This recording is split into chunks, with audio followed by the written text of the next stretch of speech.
I want to talk to you a little bit about the coming election and the kind of information you're going to be able to access. Things are changing, and they're changing rapidly, and you will never notice it because that's the way things are done now. But there is a massive campaign on that I believe our government is absolutely involved in, but not only the government, social media. My social media page, just on YouTube, I don't know, 1.62 million people, I don't remember what it is, followers. And to show you what's going on, I think 3 months ago, I had 95 million impressions every month, 65 million views, something like that. That was 3 months ago. Now we have about 60 million impressions and 12 million views. This month, we are trending to be half of that again. There is nothing that we've done differently. Now, unless America is just bored to snot with me, which I completely accept, that is a real possibility, we are being silenced. And it's not just us. It is everybody who has a different opinion from this administration. And we are being silenced and squelched. By the time we get to the end of the summer, which is where the campaigns are going to be heating up, if you're a subscriber of mine on YouTube, you're never going to see me. You'll have to search me out to find any of my clips. This is, again, electioneering, and it is gravely disturbing. This is the time I built the Blaze for. Back in 2010, I was sitting in the office, and I remember talking to Stu and Pat and saying, we got to get out of here. This place is going to burn itself to the ground. And we all knew that. We all knew that the media was going to burn itself to the ground. Wouldn't you agree? We all looked at it at the time. But when I said we had to go online, that was stupid. That was stupid. Nobody was doing it at the time. I mean, there were people, Adam Curry was doing things, but there was nobody that was really a success at it at that point, and nobody was doing a live network. It was only Major League Baseball, and I took all of my children's college funds and everything else that I had made, and I dumped it into the Blaze, and I nearly lost it all because we were way, way ahead. But luckily, we had some very dedicated people. I meet them all the time. I've been a member since the very first day of the Blaze, and I can't tell you how much I appreciate that. We have grown a great deal, but we don't have the social media push out. They are they're doing this to the Blaze. They're doing this to Daily Wire. They're doing this to everybody. And so you're going to see less and less from us and our opinions. And it's really a very dangerous thing because we are now entering a very dangerous time. I'm going to be real honest with you, too. I see a time that I'm not going to be able to talk to you about what's really going on. If you don't know by then, you probably won't know. But we're going to have to stay in contact some way or another. So I have been working on several programs that we are going to try. And tonight is a program based on history. It's a pilot, and I want you to watch it and see if it is something that you would watch. Again, it's a pilot. They'll change a bit. This one is tonight, all on history. And, we have this amazing, we probably have, I don't even know, $80-90 million worth of documents and everything else in a vault. And we're going to start telling those stories if this is something that you would like. And this is kind of a backup show, so we could stay in touch. And I'm not talking politics. I'm just telling you the truth of history. And tonight is the first one is, It's based around one of the most stressful auctions of my life. There was one artifact, and there was just one, and it was so important. It changed the world. And I talked to my wife about it, and she said, "Are you out of your mind?" And I said, "Well, but there's only one, and look how important it is. It would change the world, etc." So she gave me a budget, and I was like, "There's no way I'm going to win this thing." It was the test model version. They made 4 Sputniks. The last one they made burned up in space.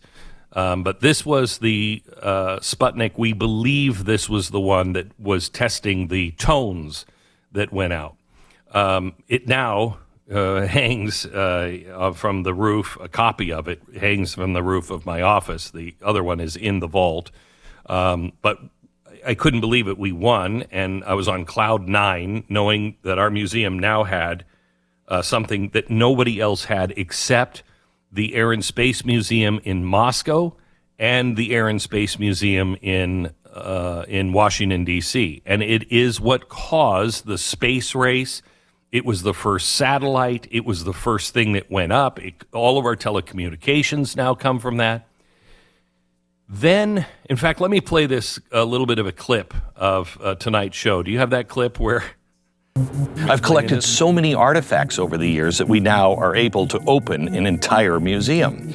So when I heard that that was coming up for sale, one of the Soviet Union's Sputnik satellites that's responsible for everything in space, it was coming to auction. I had to win it. 110,000, now go to 120, 120, 130, now 140,000, 130, now 140, 150, now 160,000. See the stars. 280, now 3. Got to look a little higher. What do you think? Can you get it to 3? He does. He's in orbit now. 300, now 320. 300, now 320,000. Anybody else beyond that? $300,000. Fair warning. Man, you are being foolish, my friend. $300,000. I won it. Sputnik was ours. But then I got a call into a meeting with historians at our museum. They didn't want to tell me any specifics about the meeting beforehand, which is never a good sign. This thing is such an amazing... what was Epstein's assistant's name? Maxwell? Ghislaine Maxwell? Okay. Mm-hmm. Do you remember the movie Tetris? Yes. Okay. That's Max, the big guy from England in that is Maxwell, okay, her dad. But her brother is also in that movie, and he was the loser that was trying to go, get Tetris for his father. Well, he's actually involved in this story, and I don't know if this made the final cut. He plays a very small role, but he was involved. We weren't sure if this was even real, and we couldn't tell. We had a tip-off because we looked at the other Sputniks, and they were slightly different. And the difference was something that you would never, if you were going to fake one, you would never fake it like that because it became obvious. But there were some things that just kept falling apart on us. Did I buy a fake Sputnik? Tonight, you'll find out, is it a fake Sputnik or not? And you'll learn all about Sputnik and the space race. We take you back to what this really meant. It's great for the whole family. It happens tonight. This is just a pilot that we did, I don't even know, about a year or so ago, and we've been holding it. We want to take you through the entire museum and teach you history through the objects in the museum. So watch it tonight with your family. Let us know what you think. And you can watch my special tonight on blazetv.com. It's 9 p.m. Eastern. If you haven't subscribed yet to the Blaze TV, and you try to watch my show on YouTube, we've noticed, we don't know if it's the algorithm or what, but nobody's now watching at 9:30.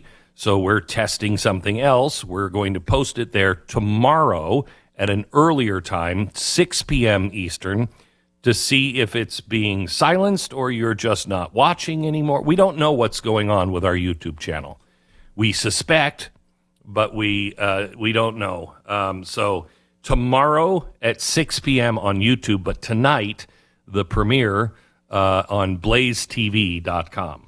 Now, from a workflow perspective, was there any consideration given to the idea of maybe meeting with the historians before you spent $300,000 on the item?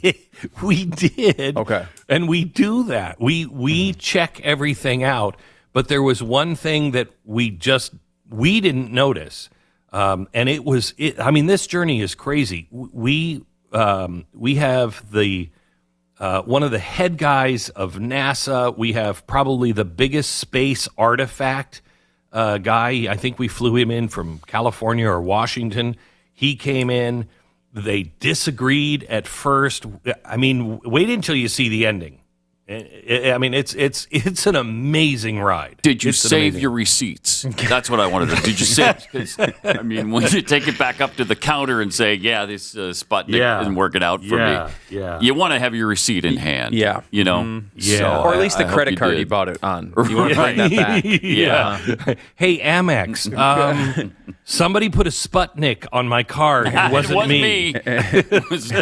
Why would I buy a Sputnik? It doesn't even fly anymore. So is this something that you're thinking about long term of doing more of these types of things? Because we have so much great stuff over at the museum, and at least my understanding is we know all the rest of the stuff is real. But I mean, it seems like you could do a lot of this stuff. Yeah, we're going through, because of Sputnik, we're going through absolutely everything.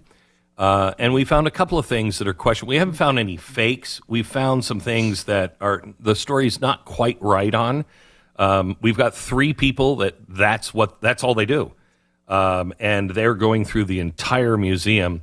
And the documentation now on all of our artifacts is amazing. And we're learning so many just incredible stories that include people that you would just never think. I've said this before. I honestly don't think we would have won World War II if it wasn't for Ian Fleming, the guy who wrote James Bond. We have 3 specific artifacts from him that tell a story that nobody knows. And it's just incredible. Some people might know Operation Mincemeat, but they don't know how he affected the war all the way along. He played a quiet role, and nobody knew it at the time. But we have a lot of stuff that we're excited to show you. So this is a show that we'll take you through all of the. I mean, if you watch it and you like it, we'll take you through all of the museum and teach history through the artifacts that are or are not real.